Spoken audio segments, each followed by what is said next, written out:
আসসালামু আলাইকুম। Ivy simple cooking চ্যানেলে আপনাদের সবাইকে স্বাগতম জানাচ্ছি মোরগ মাসাল্লাম রেসিপিটি দেখার জন্য। কিভাবে ঘরোয়া পদ্ধতিতে চটজলদি এই সুস্বাদু মোরগ মাসাল্লাম রেসিপিটি তৈরি করা যায় সেটাই আপনাদের সঙ্গে শেয়ার করতে যাচ্ছি। আশা করি রেসিপিটি ভালো লাগবে। ভালো লাগলে অবশ্যই পুরো ভিডিও জুড়ে আমার সঙ্গে থাকবেন। তাহলে চলুন দেখি কিভাবে এই রেসিপিটি তৈরি করে নিয়েছি তার মূল প্রস্তুত প্রণালীতে চলে যাই। সবার প্রথম এখানে একটা ব্রয়লার মুরগি নিয়েছি 1 কেজি পরিমাণ, ভালোভাবে কেটে ধুয়ে পানিটা ঝরিয়ে নিয়েছি। আর দেখতে পাচ্ছেন বুকের অংশের দিকে কিন্তু আমি দাগ কেটে নিয়েছি। এরপর এখানে মশলাগুলো নিচ্ছি হচ্ছে হাফ চা চামচ পরিমাণ করে ধনিয়া গুঁড়ো, হলুদ গুঁড়ো, জিরা গুঁড়ো, লাল মরিচের গুঁড়ো, 2 চা চামচ পরিমাণ রসুন বাটা, 2 চা চামচ পরিমাণ আদা বাটা। এরপর এখানে 3 চা চামচ পরিমাণ নিয়েছি কাজু বাদাম বাটা, আপনারা চাইলে অন্য বাদাম বাটাও দিতে পারেন। 1 চা চামচ পরিমাণ দিয়ে দিয়েছি গরম মশলা, জায়ফল ও জয়িত্রী বাটা, চাইলে আপনারা পাউডারটাও ইউজ করতে পারেন। এখন দিয়ে দিচ্ছি এখানে 2 টেবিল চামচ পরিমাণ টক দই, ভালোভাবে ফেটিয়ে নিয়েছি। অবশ্যই ভালোভাবে ফেটিয়ে নিতে চেষ্টা করব।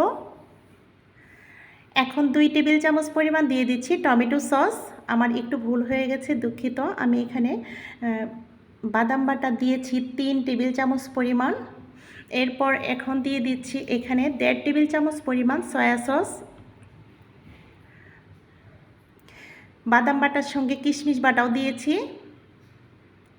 এখন স্বাদ মতো লবণ দিয়ে দিচ্ছি। আমি হাফ চা চামচ পরিমাণ লবণ দিয়ে দিয়েছি, রেগুলার যেই সাদা লবণটা দিয়েছি। আর এখানে স্বাদ মতো চিনি দিয়ে দিয়েছি এই হাফ চা চামচ পরিমাণ। এখন দিয়ে দিচ্ছি এখানে 1.5 টেবিল চামচ পরিমাণ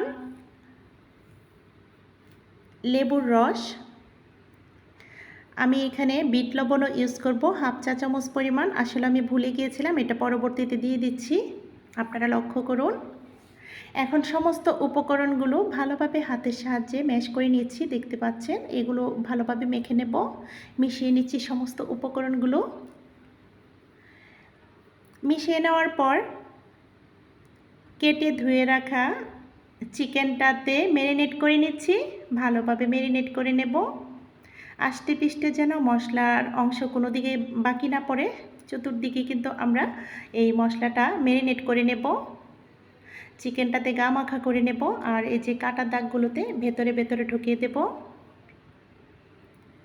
এই ম্যারিনেশনের কাজটা কিন্তু হাতের সাহায্যে করে নিতে চেষ্টা করব, হাতেই করে নিতে হবে। তো ভালোভাবে আমি ম্যারিনেট করে নিচ্ছি। এই পর্যায়ে দেখতে পাচ্ছেন আমি যে আগে বলেছিলাম আমি এখানে আসলে বিট লবণটা দিতে ভুলে গিয়েছিলাম, দুঃখিত। এখন আমি এটা দিয়ে দিচ্ছি, কোনো সমস্যা নেই। ভালোভাবে আষ্টে পিষ্টে মিশিয়ে নিচ্ছি। এগুলো দিলে হয় কি, খুব টেস্টটা বেড়ে যায়, একদম বাবুর্চিদের মতো যে অনুষ্ঠান বাড়ির যে মোরগ মাসাল্লা রেসিপিটি হয় ঠিক ওই রকমই হবে রেসিপিটা যদি ফলো করেন। ম্যারিনেশন ভালোভাবে হয়ে যাবার পর দেখতে পাচ্ছেন দুটো পা একত্রিত করে আমি সুতোর সাহায্যে বেঁধে নিচ্ছি, যেন পাটা ছড়িয়ে না যায়। যখন আমরা তেলের মধ্যে ভেজে নেব তখন কিন্তু পাটা ছড়িয়ে যেতে পারে, সেই জন্য আমরা চেষ্টা করব একটা সুতো দিয়ে বেঁধে নিতে। তো ভালোভাবে বাঁধা হয়ে গেছে। এই পর্যায়ে যে পাখনা বা ডানাগুলো আমি টুথপিক দিয়ে একটু সেট করে নিচ্ছি, যেন এগুলো খুলে না যায়, ছড়িয়ে যায় কিন্তু। হ্যাঁ, আমরা যদি এগুলো ভেজে নিই যখন, তখন কিন্তু এগুলো ছড়িয়ে যেতে পারে, সেই জন্য আমরা এগুলো একটু সেট করে নেব যেন শেপটা ঠিক মতো থাকে। তো ম্যারিনেশন হয়ে যাবার পর আমি এখানে 2 ঘন্টার জন্য রেস্টে রেখে দিয়েছিলাম। হাতে সময় থাকলে ওভারনাইট আমরা এটা রেস্টে রেখে দিতে পারি, তাহলে কিন্তু ফলটা আরও বেশি ভালো পাওয়া যাবে।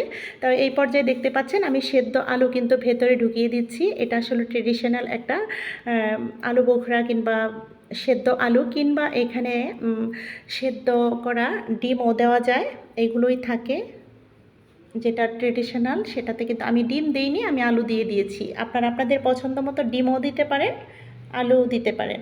তো আমি এখানে 3টা মিডিয়াম সাইজের আলু সেদ্ধ করে খোসাটা ছাড়িয়ে দিয়ে দিয়েছি। এই পর্যায়ে দেখতে পাচ্ছেন যে আমি ম্যারিনেশন করে নিয়েছিলাম সমস্ত উপরের যে বাড়তি যে মশলাগুলো আমি হাতের সাহায্যে সরিয়ে নিচ্ছি, অতিরিক্ত মশলাগুলো, তা না হলে কিন্তু পোড়া লেগে যেতে পারে। এখন একটা আলু কিন্তু বের হয়ে গেছে, আমি কিন্তু এটা অফ ক্যামেরা আসলে এটা স্কিপ হয়ে গেছে, আমি টুথপিক দিয়ে আমি বন্ধ করে দিয়েছি, যেই ফাঁক জায়গাটা দিয়ে বের হয়ে যেন না যায় আলুগুলো, সেইগুলোতে আমি টুথপিক দিয়ে সেট করে দিয়েছি। তো এই পর্যায়ে চুলাতে একটা বড় আকারের কড়াই দিয়ে তারপর এখানে হাফ কাপের চাইতেও কিছুটা কম হবে দিয়ে দিলাম সয়াবিন তেল। সয়াবিন তেলটা গরম হয়ে আসলে ম্যারিনেট করা সমস্ত চিকেনটা দিয়ে দিলাম। তো অবশ্যই চিকেনটা দেওয়ার সময় আমরা একটু সাবধানতা অবলম্বন করব।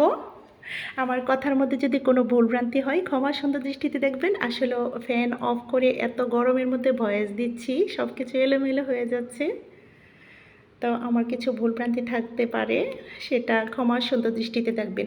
আর এখন দেখতে পাচ্ছেন আমরা এটা খুব সাবধানতা অবলম্বন করে আষ্টে পিষ্টে ভেজে নিচ্ছি। একটু লক্ষ্য করুন, আমরা কিন্তু 30 সেকেন্ড আমরা এটা ভেজে নেব।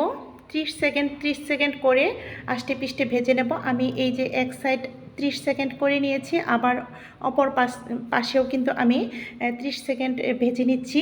চতুর্দিক দিয়ে কিন্তু নিচ্ছি, একটু লক্ষ্য করতে হবে, একটু ধৈর্য সহকারে কিন্তু এটা ভালোভাবে ভেজে নিতে হবে।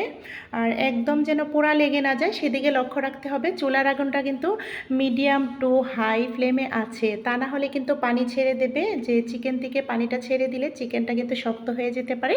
তাই আমরা চুলার আগুনটা একটু বাড়িয়ে দিয়ে তারপর এটা ভেজে নেওয়ার চেষ্টা করব। আমরা যদি মিডিয়াম টু লো ফ্লেমে রাখি তাহলে কিন্তু পানি ছেড়ে দেবে, তাহলে কিন্তু এই স্বাদটা নষ্ট হয়ে যাবে। তো আমি কথাটা কিন্তু আপনাদের আশা করছি বুঝতে পেরেছেন। আমি কিন্তু চতুর্দিক দিয়েই লাল করে ভেজে নিচ্ছি, একটু ধৈর্য সহকারে কাজটা করে নিতে হবে যদি পারফেক্ট স্বাদটা পেতে চান। আসলে আমার একটু অসুবিধাই হচ্ছিল, এক হাতে কিন্তু ক্যামেরা, এক হাতে আমি এটা উল্টিয়ে নিচ্ছি, মোবাইলটা হাতে ছিল। তো এই সমস্ত চিকেনটা ভেজে নেওয়ার পর এখন আমরা এটা উঠিয়ে নেব, এটা ট্রান্সফার করে নেব।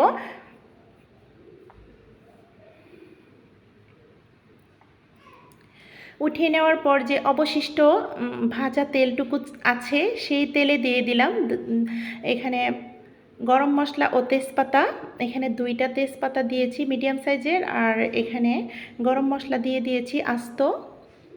তারপর এখানে 1 কাপ পরিমাণ দিয়ে দিলাম পেঁয়াজ কুচি। এই পেঁয়াজটা ভালোভাবে বেরেস্তা করে নেব। এই বেরেস্তাটার মধ্যেও কিন্তু স্বাদটা ডিপেন্ড করে।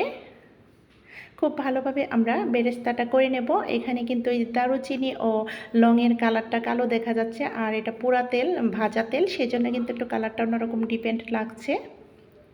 আশা করি আমার বুদ্ধিমতী রাঁধুনি আপুরা অবশ্যই বুঝতে পারবেন। আর আমি নতুন রাঁধুনিদের উদ্দেশ্যে কিন্তু সব কিছু খোলাখুলি বলে দিচ্ছি। তো এই পর্যায়ে কিন্তু পেঁয়াজ বেরেস্তাটা হয়ে যাবার পর অবশিষ্ট যে ম্যারিনেট করা মশলাটুকু ছিল, চিকেন ম্যারিনেটের যে অবশিষ্ট মশলাটুকু সমস্তটুকুই দিয়ে ভালোভাবে কষিয়ে নিচ্ছি। কষিয়ে নেওয়ার পর দেখতে পাচ্ছেন যে একটু তেল ট্রান্সফার হয়ে গেছে, তখনই কিন্তু বুঝবো আমরা যে মশলাটা কষানো হয়ে গেছে। তো এরপর আমি একটু সামান্য পরিমাণ পানি দিয়ে দিয়েছি। পানিটা আসলে ওই মশলা ধোয়া, মশলার প্লেটটা ধোয়ার পানিটাই দিয়ে দিয়েছি। তারপর আবার ঢেকে দিয়েছিলাম, আবারও মশলাটা ভালোভাবে কষিয়ে নেব, যেন কোনো প্রকার কাঁচা গন্ধ না থাকে। ভালোভাবে কষিয়ে নেওয়ার পর এখন ভেজে রাখা চিকেনটা দিয়ে দিলাম, দিয়ে আষ্টে পিষ্টে কিন্তু আবারও উল্টে পাল্টে নিয়েছি। এরপর এখন ঢেকে দিয়েছি 10 থেকে 12 মিনিটের জন্য। 10 থেকে 12 মিনিট পর ঢাকনাটা সরিয়ে এখানে 3টে কাঁচামরিচ দিয়ে দিয়েছি। আপনারা আপনাদের পছন্দ মতো কাঁচামরিচটা ইউজ করতে পারেন, কম কিংবা বেশি।